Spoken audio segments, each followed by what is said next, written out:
Right, so welcome to the final session in our discussion for July 2026 examination, Public Sector Accounting and Finance. In the last few weeks, we've been spending the time and spending our sessions looking at the various things we must understand, walking through the syllabus and highlighting the key issues to help us to go into the exam hall, write the exam with confidence, and pass the examination. We've looked at question number 2, which is the issue in respect of all the IPSAs, and in the wrap of that, we went to IPSAS 2, that is cash flow statement, and we saw the preparation of the statement of financial performance and how the cash flow statement will be prepared. That is in question 1 as well. And we have addressed some of the issues that we need to understand when it comes to question number 3, which is evaluation of financial statements. So we've gone through again, look at some questions on common size analysis, how to write the analysis out.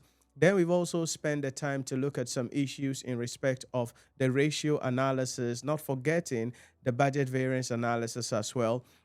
Then we came to governance in the public sector, discussed the various things we must understand when it comes to governance in public sector, which is question number 5. And we spoke about the various things there: sustainability, the role of key public officers and institutions, the issues in respect of the Nolan 7 principles. And we've also shared our thoughts on the issue that we must understand when it comes to virtues in public administration by Alan Lawson and then Macaulay as well. And we've shared our thoughts largely on the conceptual framework and regulatory framework issues, revisiting some of the key issues that we must understand.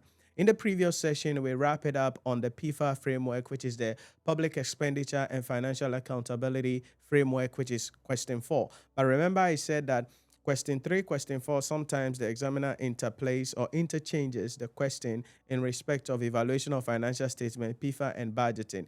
But question 4, PFA and budgeting, we spoke about the various issues we must understand in the PFA environment, the various theoretical issues that we need to be mindful of, and then we came to the calculation related issues using the weakest link, the average method, and then preparation of the statement of budget performance also in the PFA environment. So we've touched on all of these things. Now the second part of the of the question 4 is the public financial management cycle, or the PFM cycle. So we're going to be spending some time to look at that and then share our thoughts on some of the things that we need to understand. Now, before I begin the issue on budgeting, I want to quickly highlight something that we mentioned in the previous session about the public funds of Ghana, part of the introductory issues that we need to understand in public sector. So if you remember, we highlighted that for Ghana, the public fund of Ghana shall be the contingency fund, the district assembly common fund, the GET fund, the road fund, the petroleum revenue fund, the sinking fund, and then any other fund that may be established by an act of parliament. The reason I'm bringing this up for you is because sometimes the examiner can throw some questions at you to ask you the object of each of these funds and then even the sources of inflows or revenue into these funds. And so, very important. So, you want to make sure that you go back to them and look at them very well at the end of the day. And we know that the contingency fund is for urgent, unforeseen expenditures not provided for in the budget. So, for instance, what is happening in the flood and the victims that have been affected, the president has directed the Minister of Finance to allocate or make available about 300 million Ghana cedi in food and various relief issues to be given to affected people.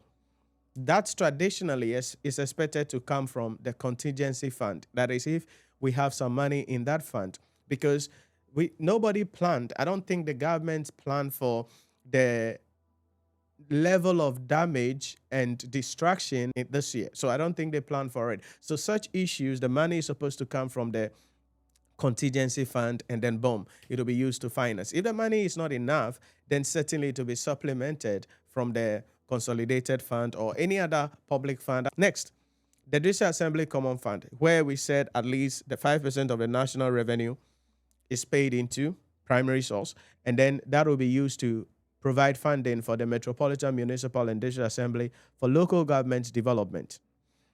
The GET fund to supplement government funding for all levels of education, scholarship and others sometimes also come from there. Road fund, this is to finance fuel. This is financed by fuel levies and tolls for road maintenance and rehabilitation. So we shouldn't be having potholes and things on roads because fuel levy and tolls and other sources of revenue, sometimes allocation from the consolidated fund into the road fund, is supposed to provide the necessary funding needed so that potholes, rehabilitation, road maintenance should be done. Right? That's the road fund. Then we come to the petroleum revenue fund. This manages all oil and gas revenues, including the heritage fund and then the stabilization fund, then the sinking fund. This is one of the crucial funds of the government that we mentioned. This is where we set aside for specific of or for the purpose of repaying public debt. So instead of the government waiting for loans to become due before the government goes to borrow another money to be able to repay, what the sinking fund does is that, okay, how much do we owe? Let's amortize that over the life of the loan. Every year, we're going to be putting some money into the sinking fund, and it's going to be invested so that by the time the loan is due for repayment, what will happen is that the annual contribution or the regular contribution into the investment fund plus the accrued interest should be making up for the loan repayment at the end of the day. So that when loans become due for repayment, it is not now the government is going to try to restructure the debt or give people haircuts, or the government is going to go borrow additional money to come and try to pay for this one. But that is the idea, and that's what we must understand when it comes to dealing with the sinking fund. And then there are other funds that may be set up, like the COVID fund and all of those things. These are other funds that could be set up. So the examiner can ask you some questions in respect of this. The reason is, let me pick you back into the question kit, the practice question course kit, okay? The practice question course kit. You come to question 1C, okay? Question 1C on page 4 of the practice question course kit, question 1C. It says, with respect to each fund, that is the District Assembly Common Fund and the Petroleum Holding Fund, outline three sources of income. Outline three sources of income. So for a 5-mark question, the examiner is just asking you to outline three sources of income to these funds. And that's 5 marks. So it's just a starting of question that the examiner can throw at you. So let's read the preamble quickly, and then we'll come to the solution. In accordance with Article 175 of the Constitution of the Republic of Ghana, the Public Fund of Ghana consists of the Consolidated Fund, Contingency Fund, and any other funds as may be established by or under the authority of an Act of Parliament. Other funds established by or under the authority of an Act of Parliament include the District Assembly Common Fund and the Ghana Education Trust Fund, the District Assembly Common Fund, Ghana Education Trust Fund, and the Petroleum Holding Fund. So it is on this premise that the examiner is asking us about the sources of revenue to these funds. And so for the District Assembly Common Fund, we're going to be having 2.5% of VAT transfer from the Consolidated Fund monthly. We're going to be having other money allocated by Parliament coming up, and then donations, grants, and gifts, and investment or income from investment. All of these are sources of income into the District Assembly Common Fund that we need to be mindful of.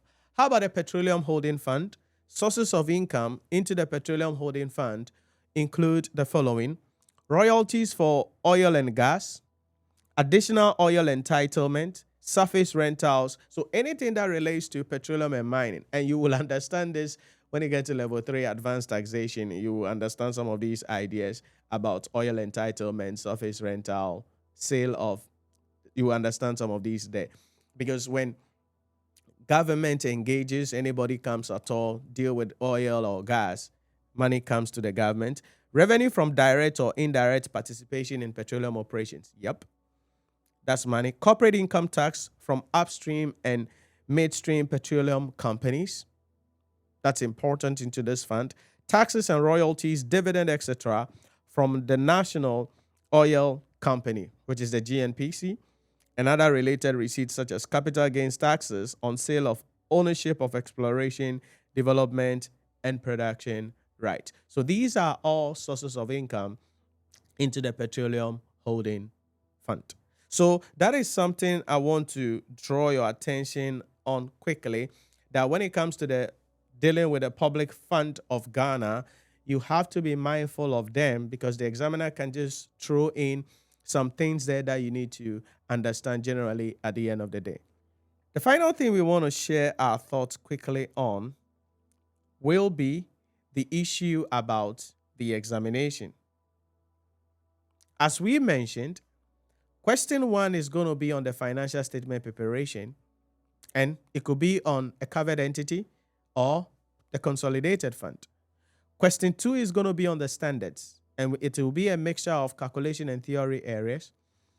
Question 3, budgeting and PFA. As I said, question 3 and question 4, sometimes it interchanges. So, budgeting and PFA, then evaluation of financial statement, ratio, common size, statement of budget performance, and writing the analysis. Then question 5 is going to be governance in the public sector, NOLAN, virtues, sustainability, issues in respect of what we must understand when it comes to dealing with conceptual framework, regulatory framework, all of that. So anything else that cannot be asked in question 1, 2, 3, and 4, which is in the syllabus, will be tagged in the question 5 area. And so it is on the basis of this that we said, if you get to the exam hall, number 1, you got to read through all the questions and answer the written questions first, because we need to optimize our time. So the written questions, we're going to be having the governance, question 5. We'll have some written questions under PFA, definitely. Then we'll have some written questions even under the budgeting. Then the standards in question 2, as we said, the questions are going to be written and calculation, written and calculation, written and calculation. So answer all the theories. As we said, you are not under obligation to answer questions in any particular order.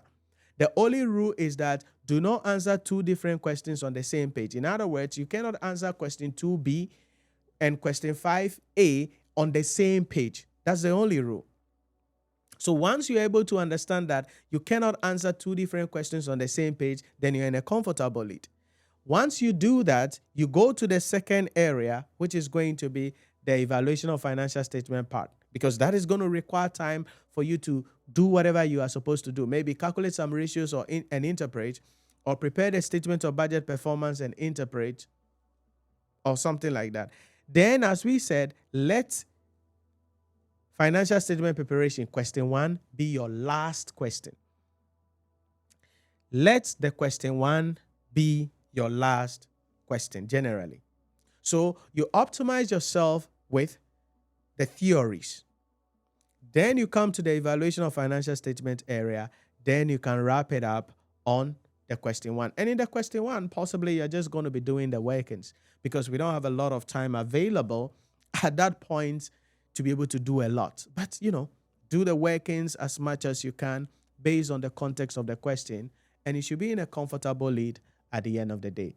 These are the things that you must understand when we talk about public sector accounting and finance. And these are the key issues and how you need to structure and position yourself to go into the exam hall, write the exam with confidence, and most importantly, pass the examination. So if you learned something from this video, remember to like, follow, subscribe, and share the video so that others can also see this. Most importantly, let me hear from you if there are any questions you have, or if you have any topic that you would want me to cover on the next episode, leave it in the comment section. I want to read from you. If you want to enroll as well in our courses to study under my mentorship for your ICA, ACCA, CIMA, or ICAG examination, you can head on to our website, NhyiraPremium.com, or download the Nhyira Premium mobile application on the Google Play Store or the App Store to complete your enrollment. You can also send us a message on WhatsApp or call us 050-114-9296. 050-114-9296. Complete your enrollment today to join our community. Let me hold your hand, provide you with the blueprints that you need with the team here. Let us assist you. This is our mission. This is what we do. This is what we are called for. And we have the resources, the skills, the expertise needed to help you to pass the examination. So visit our website, NhyiraPremium.com, to read more about us. Or better still, download the Nhyira Premium mobile application on the Google Play Store or the Apple App Store. You want to get personal? Hit us with a DM or send us a message on WhatsApp 050-114-9296. Thanks for watching, and I'll see you on the next one.